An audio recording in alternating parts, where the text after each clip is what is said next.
नमस्कार साथियों, प्रताप क्लासेस के यूट्यूब चैनल पर आपका स्वागत है।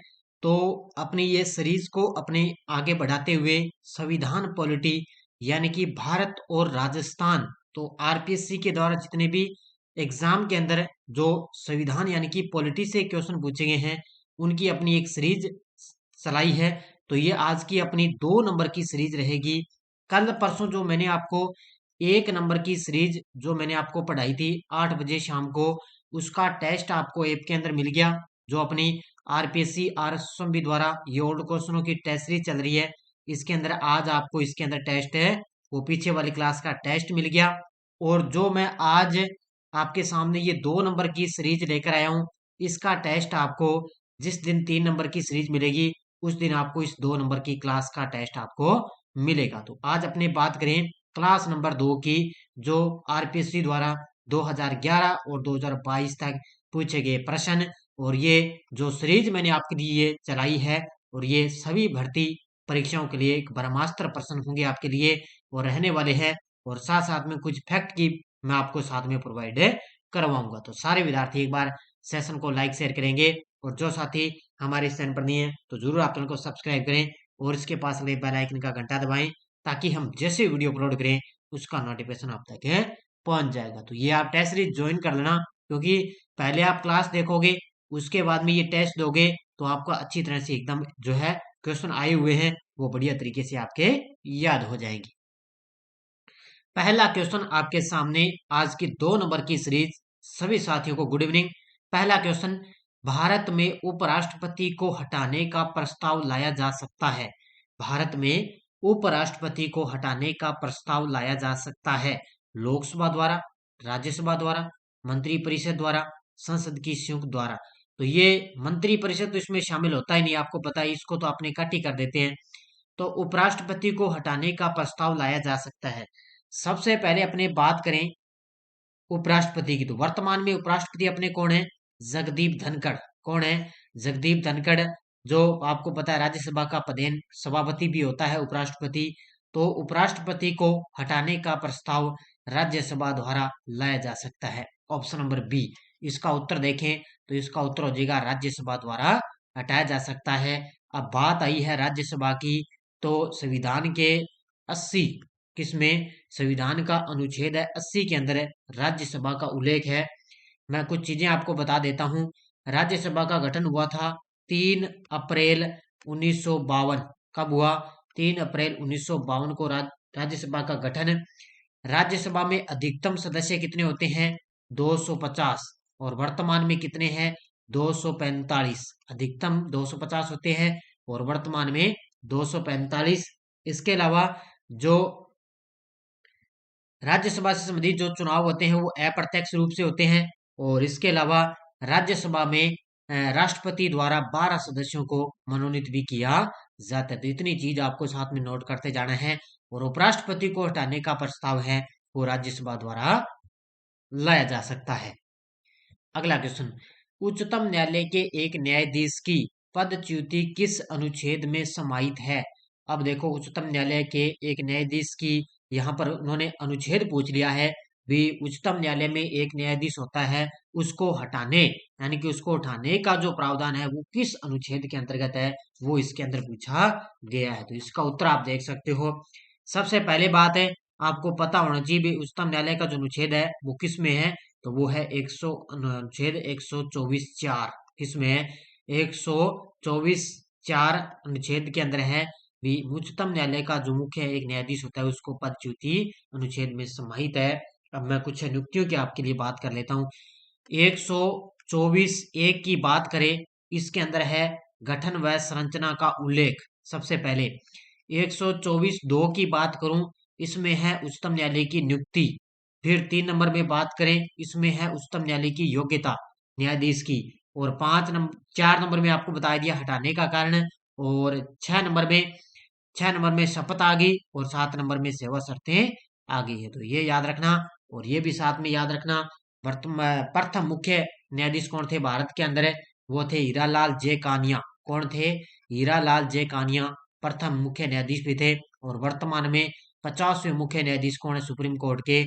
डी वाई चंद्रचूड़ है। तो इतनी चीजें आपको याद रखनी है। एक न्यायाधीश की पदच्युति किस अनुच्छेद में है? तो अनुच्छेद 124 है 4 के अंतर्गत। राजस्थान की प्रथम विधानसभा के गठन के पश्चात निम्नलिखित मुख्यमंत्रियों में से किसका कार्यकाल सबसे कम रहा? राजस्थान की प्रथम विधानसभा के गठन के पश्चात निम्नलिखित मुख्यमंत्रियों में किसका कार्यकाल सबसे कम रहा? तो ये रहा था टीकाराम पालीवाल का। किसका? Option number 1 Tikaram Paliwal. इनका समय था 3 मार्च 1952 से 1 नवंबर 1952 तक टीकाराम पालीवाल का समय रहा।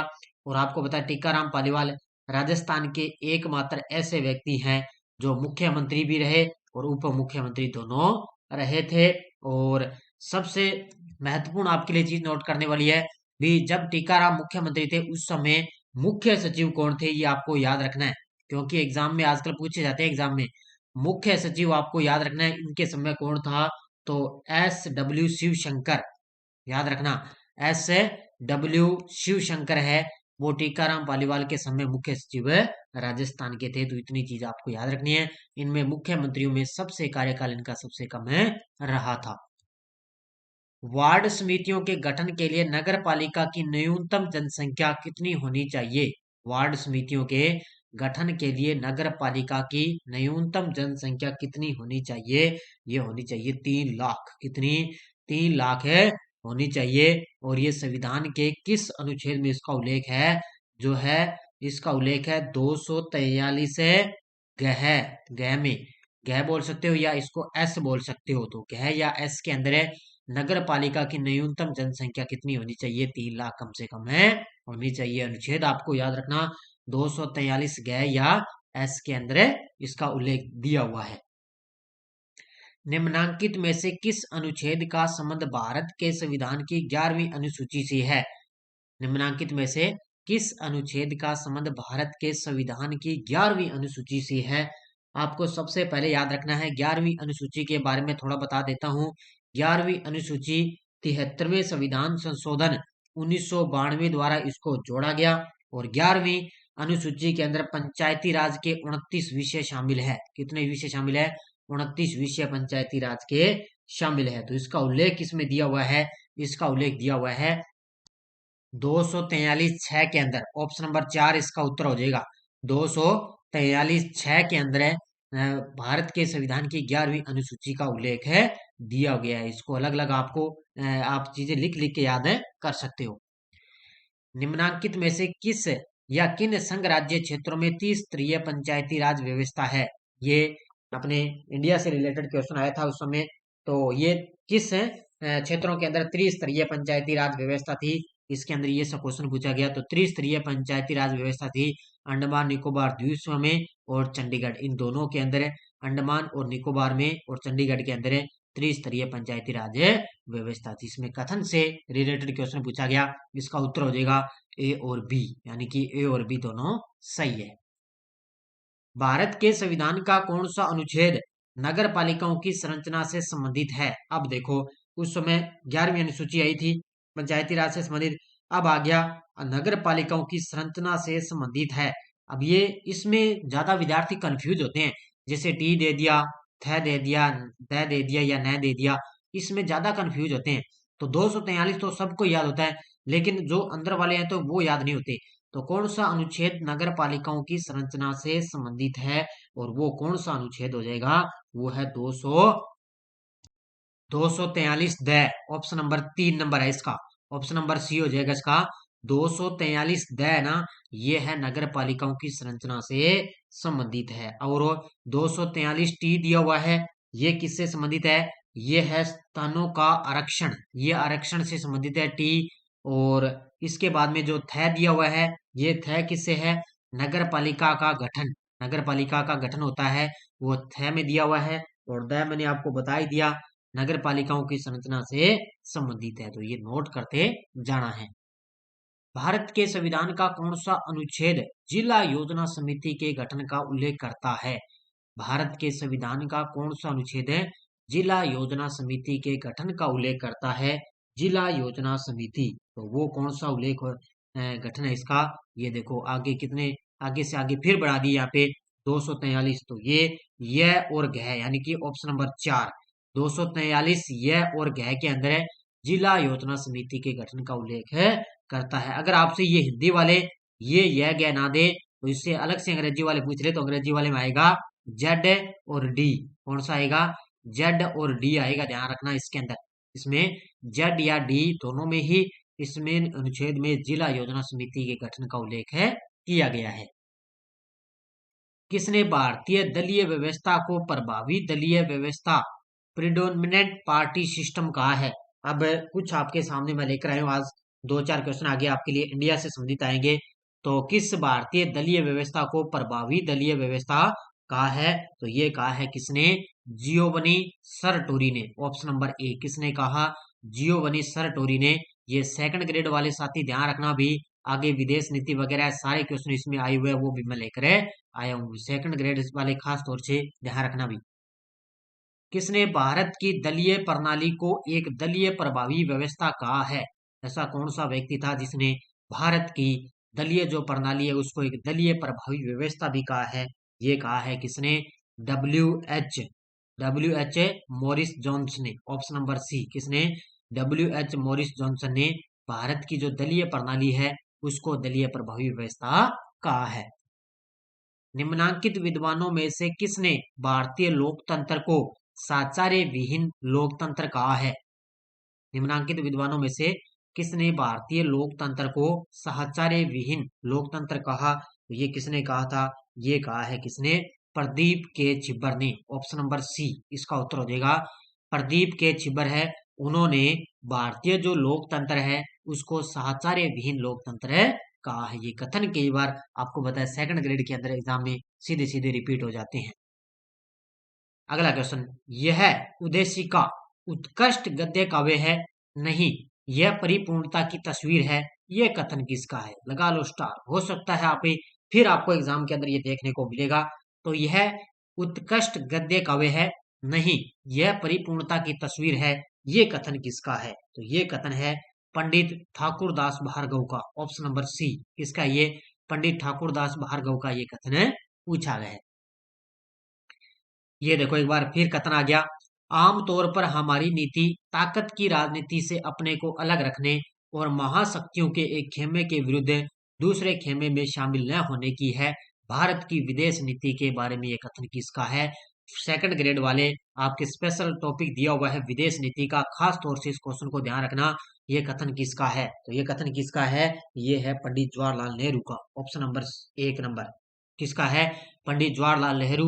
उन्होंने कहा कि हमारी नीति ताकत की राजनीति में अपने को अलग रखने और महाशक्तियों के खेमे के विरुद्ध दूसरे खेमे में शामिल न होने की है। ये विदेश नीति के बारे में किसने कहा? पंडित जवाहरलाल नेहरू ने। पूर्वोत्तर क्षेत्र अधिनियम 1971 के तहत निम्नांकित में से कौन सा राज्य स्थापित नहीं हुआ या नहीं बना? ये एक अधिनियम है, पूर्वी जो राज्य है भारत के अंदर पूर्वोत्तर क्षेत्र के अंदर वहां का अधिनियम है 1971 है। उसमें पूछा गया भी कौन सा राज्य इस अधिनियम के तहत स्थापित नहीं हुआ? तो वो कौन सा? वो शामिल नहीं हुआ था इसके अंदर मिजोरम। कौन सा? मणिपुर था, त्रिपुरा भी था और मेघालय भी था, लेकिन जो मिजोरम राज्य है ऑप्शन नंबर 4 इसका उत्तर हो जाएगा, वो इसके अंदर स्थापित नहीं हुआ। निम्नांकित में से किस समिति या आयोग की सिफारिश पर अंतर राज्य परिषद की स्थापना की गई? किस समिति या आयोग की सिफारिश पर अंतर राज्य परिषद की स्थापना की गई? ये देखो, ये समितियों के आपने नाम पढ़े होंगे। राजमनार समिति है, के संथानम समिति है, प्रशासनिक सुधार आयोग, सरकारिया आयोग है। तो इसका उत्तर हो जाएगा सरकारिया आयोग। ऑप्शन नंबर 4 ठीक है। सरकारिया आयोग की समिति की सिफारिश पर अंतर राज्य परिषद की स्थापना की गई थी। सेकंड ग्रेड वाले खास तौर से इन क्वेश्चनों को ध्यान रखना भी। निम्नांकित में से कौन सा कथन भारत शासन अधिनियम 1935 के बारे में सही है? ये सारे के सारे सेकंड ग्रेड में आए हुए हैं। ये 1935 का अधिनियम भी सेकंड ग्रेड में टॉपिक दिया हुआ है। तो भारत शासन अधिनियम 1935 के बारे में सही है। उसने देखो अधिनियम के बारे में सही पूछ लिया। इस अधिनियम के 14 भाग थे, बिल्कुल कथन सही है। इस 1935 के अधिनियम में 14 भाग थे। इसने रिजर्व बैंक ऑफ इंडिया की स्थापना की, यह भी बिल्कुल सही है। इस अधिनियम में रिजर्व बैंक ऑफ इंडिया की स्थापना की गई थी, बिल्कुल सही है। इसके बाद में इसमें अखिल भारतीय संघ की स्थापना का प्रावधान भी किया गया, ये भी बिल्कुल सही है। इसके अंदर अखिल भारतीय की स्थापना का प्रावधान किया गया। पहला, दूसरा, तीसरा तीनों तो सही है। अवशिष्ट शक्तियां संघीय विधानमंडल में निहित थी, ये कथन यहाँ पे सत्य हो जाएगा, यानी कि पहला, दूसरा और तीसरा कथन यहाँ पे सही है। तो इसका उत्तर हो जाएगा 3 नंबर, केवल 1, 2 और 3 इसका उत्तर हो जाएगा। 1935 के भारत शासन अधिनियम की किस धारा के अंतर्गत संघ का नाम दी फेडरेशन ऑफ इंडिया यानी कि भारत संघ था? बड़ा गजब का क्वेश्चन पूछा है अभी। 1935 का भारत शासन अधिनियम, उसके तहत धारा पूछ ली, देखो कौन सी धारा के अंतर्गत ये पूछा भी। भारत जो संघ का नाम है वो भारत संघ था, जिसको दी फेडरेशन ऑफ इंडिया बोलते हैं। तो ये धारा 5 के तहत, किसके तहत, कौन सी धारा थी? ऑप्शन नंबर 4, धारा 5 के तहत इस संघ का नाम भारत संघ रखा गया था। भारत की संविधान सभा की किस बैठक में स्थायी सभापति का निर्वाचन किया गया था? भारत की संविधान सभा की किस बैठक में स्थायी सभापति का निर्वाचन किया गया था? तो ये किया गया था कौन सी में? दूसरी बैठक में। ऑप्शन नंबर बी, किसमें? संविधान सभा की जो दूसरी बैठक हुई थी उसके अंदर स्थायी सभापति का निर्वाचन किया गया था। अब जो फर्स्ट ग्रेड में जिन्होंने के पॉलिटिकल सब्जेक्ट है उनके लिए महत्वपूर्ण है, इसके अलावा सेकंड ग्रेड के लिए तो है ही है, बाकी प्रत्येक एग्जाम के लिए ये क्वेश्चन आपके लिए रामबाण साबित है। भारत की संविधान सभा की पहली बैठक 9 दिसंबर 1946 को हुई थी। इसमें सबसे अधिक संख्या में कौन से प्रांत के सदस्य उपस्थित थे? तो सबसे पहले आपको पता है संविधान सभा की पहली बैठक हुई थी 9 दिसंबर 1946 को, और इसके अंदर सबसे अधिक संख्या में कौन से प्रांत के सदस्य उपस्थित थे? वो थे मद्रास के। कहाँ के थे? मद्रास के जो है सबसे प्रांत के हैं, वो यहाँ पे सबसे ज्यादा संख्या में सदस्य उपस्थित थे। भारत के संविधान के अनुच्छेद 1 में उल्लेखित संघ है यूनियन शब्द कहाँ से लिया गया है? देखो ये आपने पढ़ा है क्या पहले से ही? भी संविधान का अनुच्छेद 1 में है संघ शब्द है, वो कहाँ से लिया गया? संघ को बोलते हैं यूनियन। ये शब्द कहाँ से लिया गया? ये लिया गया है ब्रिटिश नॉर्थ अमेरिकन एक्ट 1867 से 868 से लिया गया है। तो ये ब्रिटिश नॉर्थ अमेरिकन एक्ट से लिया गया है, तो ये याद रखना है। अब आपको देखो सुमेलित करना है, सूची 1 और द्वितीय के साथ में यहाँ पे सुमेलित करना है। एक तरफ अनुच्छेद दिए हुए हैं और दूसरी तरफ है उपबंध, ये दिया हुआ है। अब सबसे पहले बात आती है 39 कै की। अनुच्छेद 39 कै के अंदर क्या दिया हुआ है? इसमें दिया हुआ है समान न्याय निःशुल्क विधिक सहायता, इसमें मिलान हो जाएगा 2 नंबर, इसमें दिया हुआ है। फिर 40 नंबर में दिया हुआ है ग्राम पंचायतों का गठन, ग्राम पंचायतों के संगठन दिया हुआ है इसके अंदर 40 के अंदर। इसके बाद में 41 में दिया हुआ है काम का अधिकार, और 44 के अंदर है समान सिविल संहिता। इस प्रकार आप मिलान कर सकते हो। ये क्वेश्चन भी राजस्थान से रिलेटेड है, अनुच्छेद में पूछा गया है। तो इसका उत्तर हो जाएगा 4 नंबर, सेकंड, थर्ड और 4 है 1, इसका उत्तर हो जाएगा। इस प्रकार मिलान करना है। भारत के संविधान के अनुच्छेद 15 में निम्नांकित में से शब्दों का सही क्रम क्या है? तो भारत के संविधान के अनुच्छेद 15 के अंदर आपने पढ़ा है भी धर्म जाति लिंग के आधार पर भेदभाव नहीं किया जाता है, ऐसे तो आपने पढ़ा है, लेकिन इसमें क्रम आपसे पूछा गया भी कौन सा क्रम सबसे पहले आएगा, शब्दों का सही क्रम आपको जताना है। तो सबसे पहले आएगा धर्म, फिर उसके बाद में मूल वंश, फिर जाति और फिर लिंग। ये दोबारा रिपीट हो सकता है क्वेश्चन, ध्यान रखना भी किस शब्दों का सही क्रम किसमें है। तो धर्म सबसे पहले, फिर आएगा उसका मूल वंश, फिर जाति, फिर उसका लिंग आएगा। उससे अनुच्छेद 15 में इसका उल्लेख है। भारत का कौन सा प्रधानमंत्री पद की शपथ लेते समय राज्य विधानसभा का सदस्य था? भी भारत का ऐसा कौन सा प्रधानमंत्री था जो प्रधानमंत्री पद की शपथ लेते समय वो राज्य विधानसभा का सदस्य था? वो था HD देवगौड़ा। कौन सा था? HD देवगौड़ा है। ये भारत के ऐसे प्रधानमंत्री थे जिन्होंने शपथ लेते समय ये राज्य विधानसभा के सदस्य भी रहे थे। कौन थे? HD देवगौड़ा। इसका उत्तर हो जाएगा ऑप्शन नंबर सी। ये थी आज की अपनी बढ़िया तरीके से क्लास। बस आपको एक दिन छोड़कर ये क्लास मिलेगी और लगभग 20 से 21 क्वेश्चनों की अपने लिए क्लास है, यानी कि एक क्लास के अंदर 20 या 21 क्वेश्चन आपको मिलेंगे। तो ये आज की अपनी बढ़िया तरीके से क्लास, और इसका टेस्ट आपको लगभग परसों जब मेरी क्लास आएगी तो उसमें आपको टेस्ट मिले, इसका मिल जाएगा। जो पीछे वाली क्लास थी उसका टेस्ट आपको मिल गया, इस क्लास का टेस्ट आपको 2 दिनों के बाद में मिल जाएगा। तो सारे विद्यार्थी वीडियो को ज्यादा से लाइक शेयर करते रहना। ये अपने प्रताप क्लासेज ऐप के अंदर ये टेस्ट सीरीज चल रही है 2011 से 2023 तक ओल्ड क्वेश्चनों की। इसमें खूब सारे टेस्ट डाले जा चुके हैं, लेकिन जो ये आपको मैं क्लास करवा रहा हूँ इसके भी आपको टेस्ट ऐप के अंदर है मिलते रहेंगे। और रोज सुबह मेरी 7 बजे डेली इंडिया वर्ल्ड की करंट अफेयर्स की क्लास आती है, मात्र 15-16 मिनट की। वो भी आप जरूर है ज्वाइन करें, क्योंकि फर्स्ट ग्रेड के अंदर करंट आता है, सीईटी के अंदर करंट आता है, राजस्थान पुलिस में करंट आएगा। इसके लिए सभी के लिए ये करंट आपके लिए जरूरी है। तो धन्यवाद। जय हिंद, जय भारत।